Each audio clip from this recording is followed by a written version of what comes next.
Hello and welcome. We are here again for another episode of the No Nay Never YouTube show and cast. We're still on cloud nine. We haven't yet got over that fantastic game on Tuesday night where the Clarets clinched promotion in the backyard of Ewood Park in front of our local rivals and our fiercest competitors. And we're still not over it. However, we do have work to get back to because there is another championship game which we need to preview. I'm your host, Natalie Bromley, and joining me this week is our resident statistician, Dave Statman Roberts, and we're going to be looking ahead to the Clarets away trip to Bristol City. So, let's go.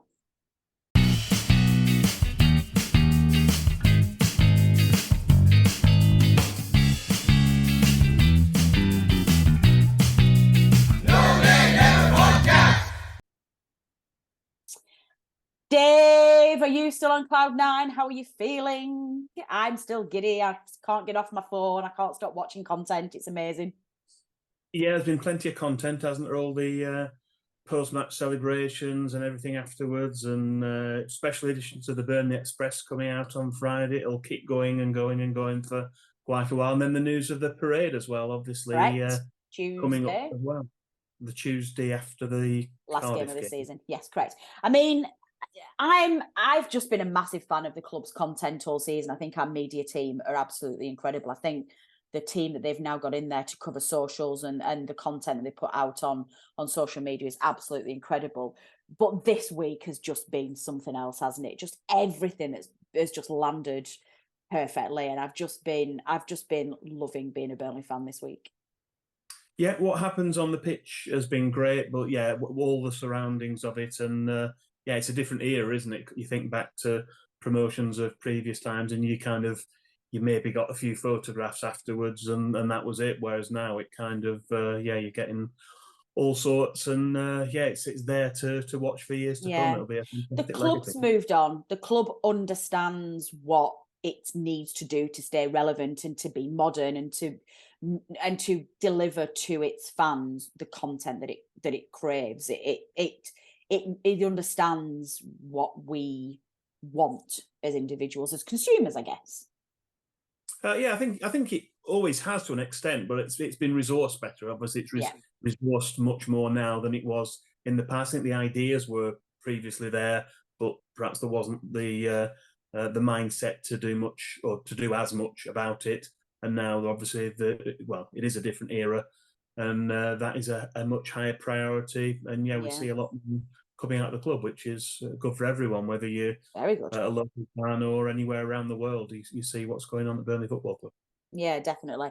Okay, let's park the derby for now and the title because we have already covered that. Now, for those of you who haven't yet checked out our immediate match preview, podcast listeners, just head over to your usual podcast provider and you can see you will be able to see the latest episode. And anybody watching this through our YouTube channel, just go back to our channel and you'll be able to see the video up there as well. We had a few talking points on there. We looked at marvelous, magical Manuel. We looked at the talking points from the game, the potential red card and a handball. We looked at the surprise centre-half partnership of Alda Keel and Charlie Taylor, and just generally got very, very giddy and excited. So do check that out before we move on to the rest of the season. In the meantime, Dave, we do have a quiz question which we need to give our listeners an answer to. The last time, so in that Blackburn preview show, we asked the listeners the following question. The Clarets had won on all of the last 3 visits to Ewood Park in all competitions prior to this week and made it 4 on Tuesday night. But when was the previous occasion that Burnley completed a sequence of 4 away wins at Ewood Park? We want the year of the 4th win in the sequence. Oof, that's a bit of a mouthful. I think that makes sense. What was the answer, Dave? And did any of our listeners get it right? Well, we were going back a while, and the correct answer was 1966. It was New Year's Day, in fact, at Ewood Park, 1st of the 1st, 1966. A Burnley win there, 4th in a row, and we did have a correct answer as well. That's an impressive correct answer. Who got that right? Andy Richings, regular quizzer, got in touch with the correct answer and giving us the date and the score as well. And yeah, spot on again, Andy. Well done. Well done, Andy. That is very, very impressive. I couldn't even hazard a guess at that, so that is very impressive. Okay, let's have a look at the next fixture. The first fixture that the Clarets will play as champions of the Championship. We are away at Bristol City. It's Saturday the 29th of April. It's a 3 p.m. kickoff. Dave, can you kick us off, please, with our preview with this week's Championship head-to-head? Certainly, yes. As well as spending 6 seasons together in the 3rd tier, Burnley and Bristol City have also had plenty of league action in the 2nd tier. This weekend's match will be our 19th away trip to face the Robins at this level, and so we're going to provide you with a summary of the other 18. Burnley failed to win any of the first 5, picking up a 1-1 draw but losing the other 4 from the 1900s, when Burnley weren't the Clarets but the Greens. The first 3 of those matches were at St John's Lane, their previous home, and included an especially heavy 6-0 defeat in November 1903. Ashton Gate has been the Robins' home for all of our other visits, and we picked up our first win there in March 1912, before earning another point in a 3-3 draw in February 1913. Burnley were also unbeaten on 2 visits in the 1930s. We drew 1-1 in March 1931, and then Jack Kelly scored a hat-trick to help us to an emphatic 6-1 win. That was in March 1932. We then skip ahead to the 1970s, and Paul Fletcher scored both of our goals in a 2-0 win in December 1971. And in the following season, Martin Dobson scored the only goal as we won 1-0 in December 1972. We didn't face each other at this level in the 1980s, and the only time we met in the 2nd tier in the 1990s, our away match finished as a 1-1 draw. That was despite playing most of the match with 10 men, following the dismissal of Chris Vinicum after just 23 minutes. Since then, since the turn of the millennium, we've made 6 trips to Ashton Gate and secured 3 wins. Following a 2-2 draw in September 2007, thanks to an injury time equaliser from Clark Carlisle, we made the long trip to Bristol again just before Christmas in the 2008-2009 promotion season. And this is a match I remember well, as I was alongside Phil Bird to provide coverage for Clarets World, as it was back then. It was goalless at half-time, but we fell behind to a goal just after the break from Nicky Maynard. It took just 5 minutes for Martin Patterson to head in an equaliser before Stephen Thompson popped up with a winner in the 77th minute. We suffered 2 defeats at Ashton Gate with Eddie Howe in charge, 2-0 in March 2011 and 3-1 in November 2011, which just leaves 2 more matches on our list, both of which were memorable away wins for the Clarets. The 7-goal thriller from the 2012-13 season has earned a place in our memory match feature, and you can hear all about that very soon, which just leaves a 2-1 win in the early stages of the 2015-16 season. First half goals from a couple of defenders, Ben Mee and Michael Keane, put the Clarets into a 2-goal lead at the break. And despite a late consolation from Jonathan Kodje, we won that match, which was also our most recent visit, by a 2-1 scoreline. Overall, we've won more matches than we've lost. In 18 second-tier away matches against Bristol City, we've won 7, drawn 5 and lost 6. And in terms of goals scored in those matches, it's 30 versus 28 in favour of the Robins. Wow, good stuff. Some real Clarets legendary names in that content there, Dave, as well. Every time I think about that promotion season, the very first one with likes of Tomo and Patterson in there, it always gives me some good memories. Okay, moving on. We now need to discuss what has become a very fond feature in preview show history. It is, of course, Rate the Celebrity Fans. This was a funny one this week because we wouldn't necessarily have thought that Bristol City had a particularly prolific group of celebrity fans. However, I feel like you're about to surprise us, Dave. How did this feature go this week for you? We've got a good group, I think. Got a decent selection. Might be a few surprises, as you say, for people. This is our penultimate set of celebrity fans. We've rated everyone apart from Bristol City and obviously Cardiff City, who we play in the final game. We'll be doing that before that preview, and then maybe doing something special at the end of the season, looking at Burnley's celebrity fans as well and comparing them. That'll be a little bit different to look at. But on to Bristol City's fans. We've picked out 6, and these are the 6 we've chosen. John Cleese, actor, comedian, and writer, obviously famously Monty Python and Fawlty Towers, amongst other projects. Jenson Button, the former Formula One world champion. Tony Robinson, actor, broadcaster, and author, famous for his role as Baldric in Blackburn, yes, and also on Time Team, and he's written quite a lot of books as well.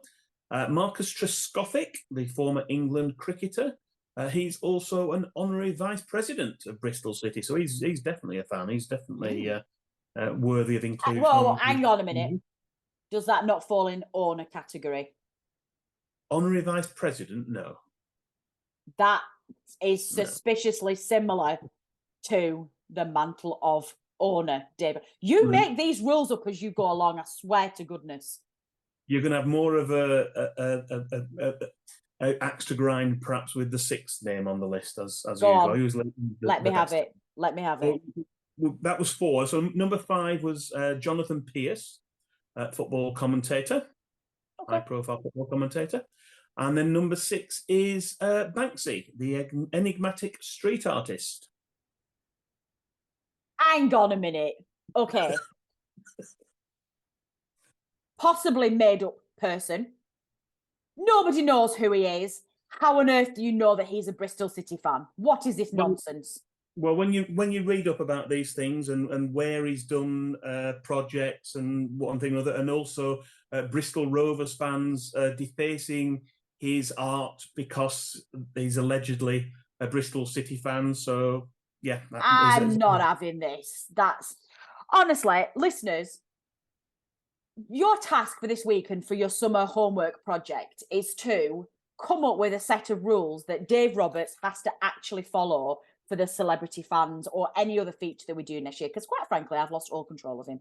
I'm not having Banksy as being in that list. However, would you like the words instead? Yes. Why aren't they in the list? Well, can you name a Wurzel? Can you name who Banksy is? Honestly, this is listeners. I say this every single week. This is the nonsense that I have to put up with. I don't think I've ever had any control over Dave Roberts, and that's probably fair. But I've lost any control I ever did have this season. If we ignore that 6th choice, as we tend to have been doing, Dave, that's a pretty solid list. What did the None and Never team do in terms of scoring that? I think they were coming in at strong 7s and 8s. I think that's fair. Yeah. Yeah. What would you have put it as? I'd probably go in the middle. I'd go for a 7.5. That would seem like a fair score from me. Yeah, I think it deserves an 8. I'm going to stick with the upper limits of this. I think that's a really, really solid. And I think it deserves to be up in the top of that table there. So Bristol City, you score 8 for your celebrity fans. Congratulations. That is a solid list, and we are impressed. Memory match then, please, Dave. What little nugget have you picked for us this week? Yeah, well, we touched on it before. Back in October 2012, Burnley Football Club was in a period of flux. Eddie Howard decided to up sticks and drop a division to return as Bournemouth manager, and Terry Pashley was in caretaker charge of the Clarets, while the board were in the process of deciding who would be next in the hot seat. 351 Burnley fans made the trip to Bristol for this midweek match on Tuesday, 23rd of October 2012. And despite the speculation, none of us could be certain who would be our next manager.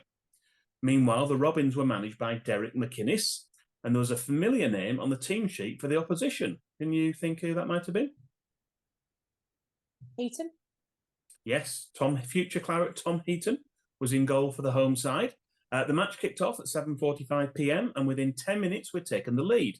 It was no surprise to see Charlie Austin's name on the score sheet, as he'd been scoring goals for fun in the early months of the season. This was actually 17th of the campaign, and the season was only a couple of months old. Stephen Davis scored from a free kick after 17 minutes to level the scores, and that's the way it stayed until half-time. Almost 15 minutes into the second half, Mark Wilson handled to concede a penalty and upset Charlie Austin to net goal number 18 of the season to restore the lead. And within a minute, Martin Patterson's deflected shot went in to make it 3-1. But Eddie Howe's team had some defensive frailties. He may not have still been there, but the team he'd left. That's an understatement. It is a little bit, yeah.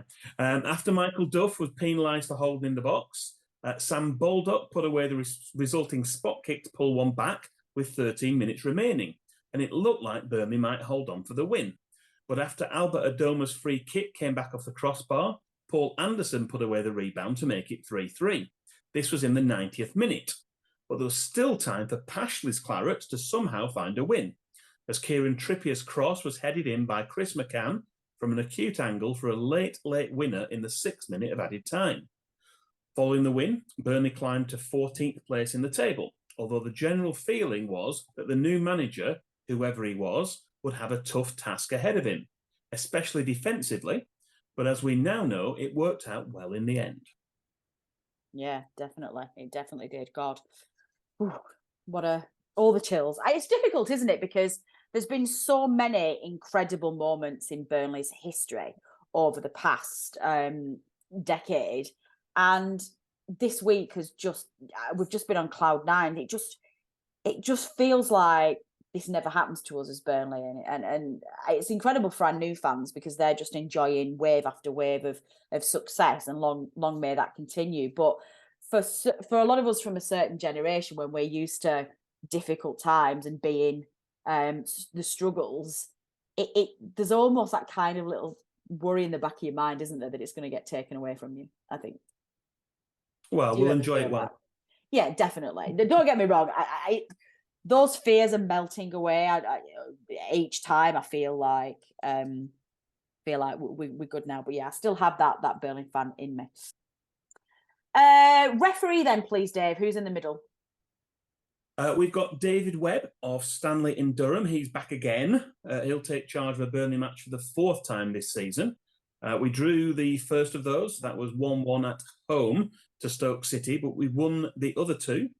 They were both also at Turf Moor, as we beat Middlesbrough 3-1 in December, despite a very dodgy red card and penalty award, as well as the 1-0 victory over Coventry City in January.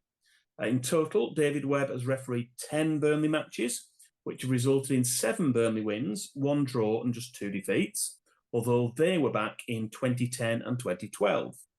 We mentioned a red card in that match against Middlesbrough, when the late dismissal of Connor Roberts fortunately didn't have an impact on the result and was quite correctly rescinded after the match. We can only hope that there are no further imaginary handballs at Ashton Gate this weekend. Yeah, fingers crossed. So, Dave, this is, as I mentioned at the beginning of the show, our first game as champions. We hope and expect to get a guard of honour from the Bristol City players when we go in there. Vincent Kompany's talked this week about seeing how many points we can get, trying to get over into the 100 club. He kind of did say, he said after the game on Tuesday, he did.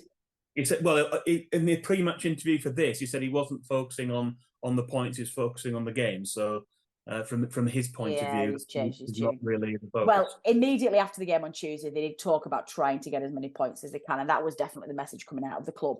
But he did say that after promotion and said they were going to try and get the title and beyond, and obviously it never really happened. What does he do with these last 2 games, starting with Bristol City away, who are, this is 2 teams with literally nothing else to play for? Does he literally make wholesale changes and try and give fringe players a chance, or does he let the first team, the starting 11, who got us promotion and got us the title, a chance to showboat a bit? What do you do? I think there might be 1 or 2 changes. I mean, we were surprised a little bit by the team lineup when it came out for Tuesday night, particularly central defence, as you mentioned. But it's one of those where they'll have looked what's going on in training. They'll have seen the team during the week, and they'll have a plan in mind. He'll have what he wants to get out of the next couple of games in terms of discovering about players who perhaps haven't had as much game time as the season's gone on. But that's not to say there are any lesser players. In terms of the squad we've got, it's a very, very strong squad. And whichever 11 he puts out, they're more than capable of going and getting a win at Bristol City. Yeah, no, definitely. Okay, so let's put you in charge of the dressing room then. Who do you play What team selections do you make? You might be tempted to give Jay a start. He's obviously he's had a couple of games where he's come off the bench. Maybe that's an option to start him on Saturday. That's an option. In terms of defence, I'm not too sure. Again, with that, it has changed around quite a lot in the previous few matches. Maybe it goes back to I don't know. If it was down to me, I'd probably play Bayer and Taylor Harwood-Bellis. I'd have those two starting. We're assuming that Bayer's foot injury is not going to keep him out for the rest of the season, of course. We don't know for certain on that. Again, he was fairly cagey in the press conference. What was going on with that? So we don't know. But obviously, if he's not available, we've got other options as well. I mean, I guess it would be more than likely Alder Kiel will be starting. I would have thought. Obviously, he could play Charlie Taylor, but I'm not sure he's going to learn too much more about having Charlie Taylor in the team. That's perhaps not going to be the focus of it. And then the rest of the team perhaps picks themselves. I think you'd be tempted to probably go with your strongest team in other parts of the pitch. You keep Muric in goal. You'd probably have Cullen and Brownhill. Benson, I don't know. He's done so well when he's come off the bench, and the fact that he did come off the bench, he kind of hinted at that, didn't he, when he did his post-match press conference, saying that he felt a little bit bad not starting him, but knew that he had the ability to come on and change the game. And wow, did he do that? I mean, goal of the season is going to be interesting this season, as it's basically just it's Benson scoring that same goal 5 times, isn't it? Yeah, it really is. And well, the last 3 goals of his are all goal of the season contenders. I think it's 3 in a week have been identical. Yeah, yeah, and he's done another one before then. I think it's 4 this season. He's done. Maybe it's more. Maybe it's 5 that he's done. At least 5, yeah. I think it's at least 5 where he's done that trick where he comes in, puts on his left, and just fires it off. It's pretty incredible. Did I have another question? What else was I going to say? Do we think we'll see Teller before the end of the season? That's what I was going to ask you. I don't think we will on Saturday. I guess there might be a possibility on the final match of the season. I think it might be unlikely. Okay, fine. Give me a score prediction then, please, Dave. I think Burnley are going to win, and I'm hoping we're going to get a clean sheet. I think we're going to win 2-0. When we talk about clean sheet records, we had it as our quiz question a couple of episodes ago. Burnley's record is 21. The clean sheet at Ewood was our 20th. So if we have clean sheets in our final 2 games, we'll have 22, and that will be a club record. So that would be nice to get that would be nice. 2 clean sheets and 2 wins. Yeah, definitely. Good stuff. I'm going to predict a clean sheet, and I'm going to say a narrow 1-0 victory for the Clarets. I think we've not maybe looked as sharp up in front of goal as we have done in recent times. So I'm going to say just a narrow win. It's going to be 1-0 to the Clarets. You know the drill by now, listeners. Let us know your score predictions. You can contact us using the social media channels in the usual way, or drop a comment underneath the channel under the show here if you are watching this episode on YouTube. YouTube. I don't think that's the thing, Dave. YouTube. You've just invented it.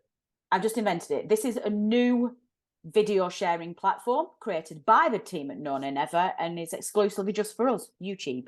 If you are watching on YouTube, also please don't forget to subscribe. Please, it does really help the channel build and lets us do more going forward. So if you could click that subscribe button, that would be super helpful. And equally, if you listen to this on the podcast, please do subscribe using your usual podcast provider. And if you can, leave us a review on Apple Podcasts if you are using it on that form, because it does massively help us with the numbers and build the channel. There you go. That's my little plug for this week. Before we move on to the end of the show, before we move on to Dave's stat of the week. Oh, actually, shall I do the stat of the week first? Dave, do the stat of the week first, because actually what I don't want to do is I've got an important message I want to deliver that a friend of ours is promoting. I don't want to, do the stat of the week first, please. Treat our listeners into those pockets. What is your miscellaneous stat of the week? Okay, as we've mentioned already, Burnley's memorable win on Tuesday night was our 4th consecutive victory at Ewood Park. However, we've now accumulated 6 consecutive wins, home and away, in all competitions in the East Lancashire Derby since 2014. Although we've had a sequence of 5 wins in the past, it's the first time ever we've beaten Rovers 6 times in a row.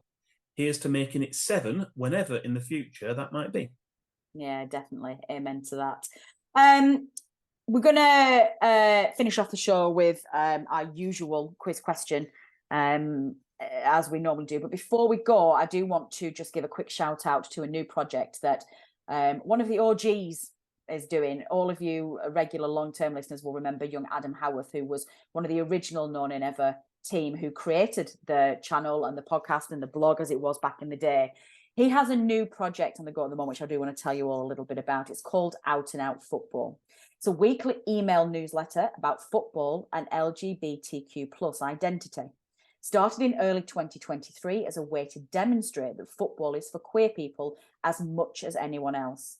By sharing personal stories and insightful comment about how queer identity intersects with football, it aims to change culture and eradicate stigma in both football and in the queer community. Each week, subscribers get a piece of writing in their inbox. So far, it's covered topics including how coming out as trans helps someone fall back in love with football, how joining an inclusive football team changed someone's life, and how women's football provides a safe space for queer women in non-Western conservative countries. You can go there by visiting outandout.football. The Twitter account is @outandoutfootball. Not the most elegant thing to read out, I appreciate, but Adam has asked us to do that one. And the Instagram is @outandoutfootball. Do please give them a support and give them a subscribe if you can. If you do know anybody out there who would really benefit from the help and the support of the LGBTQ plus community. I'm so sorry, I did try to get that right the first time. Football is for everyone. No Nay Never wholeheartedly supports the community and Adam's project and any other sets of fans who just feel that they need a voice and they need to be heard. We will be your voice and you can use our platform, so do get in touch. Let's finish off then, Dave, with our usual ending. A quiz question. What are you going to set for the penultimate time this season, our lovely listeners? Well, it could be the last time this season. I'm not sure I'm going to set a quiz question for the last. Are you not going to set some summer homework? No. Okay. I'll have a break after. Oh, hang on a minute. Did we not set a long-term project for our listeners not so long ago? Something like guessing how many something or others that they would do? Would anyone have guessed 13,000? That's a fair point. Yeah, probably not. Probably not. Okay, sorry, carry on. For the last time this season, then, potentially, what is the quiz question? Okay, we still have 2 matches left to play, and we're hoping for a few more Burnley goals before the end of the season. But this week, we would like to know, can you name the players who scored the Clarets' final goal of the league season on the last 2 occasions Burnley won the current championship trophy, which is also known as the Lady? It is known as the Lady, yes, and the Lady is home where she belongs. Well, she's not yet. She kind of is. Metaphorically, she is. She'll be home with the Cardiff game. Dave, how do our listeners submit their answers, please? You can email us. If you send an email to previewshow@nonaynever.net. You can send us a direct message on Twitter, that's @nonaynever, or you can reply to the posts on Facebook, or if you're watching the YouTube, down below. Down below. A couple of extra bits. You'll have seen today on the socials, listeners, that Burnley have now opened the voting for the player of the season. We've put our shortlist on there, and we're going to be setting out a special show shortly to discuss what we think who I think our candidates are going to be. It'd be really interesting to see who you would be picking. I think, judging by our social media feeds this afternoon, Josh Cullen appears to be head and shoulders above everybody else in terms of favourites, so looks like it might be going Josh Cullen's way. But yeah, do let us know who you've picked. That would be really interesting. And yeah, as Dave mentioned earlier, don't forget the trophy presentation is going to be after the game, home game against Cardiff. The open top parade is going to be the Tuesday after the last game of the season.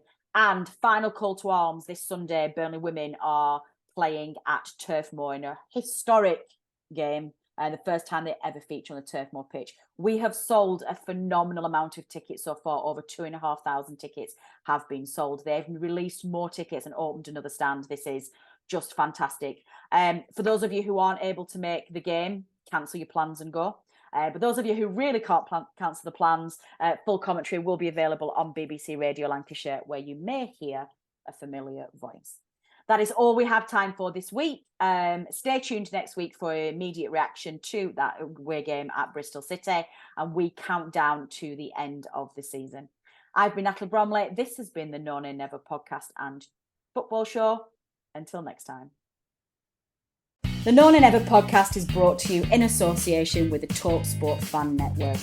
Natalie Bromley is the host and editor, and the show is produced by Matt Moss. Our resident statistician is Dave Roberts, and our FPL expert is Adam Dennett. The analysis show team is collectively Tom Whittaker, Richard Steele, George Poole, Charlotte Rigby, Adam Dennett and Robbie Kopak. Our music is provided by George Gaskill, and our newsletter team is headed up by Jamie Smith.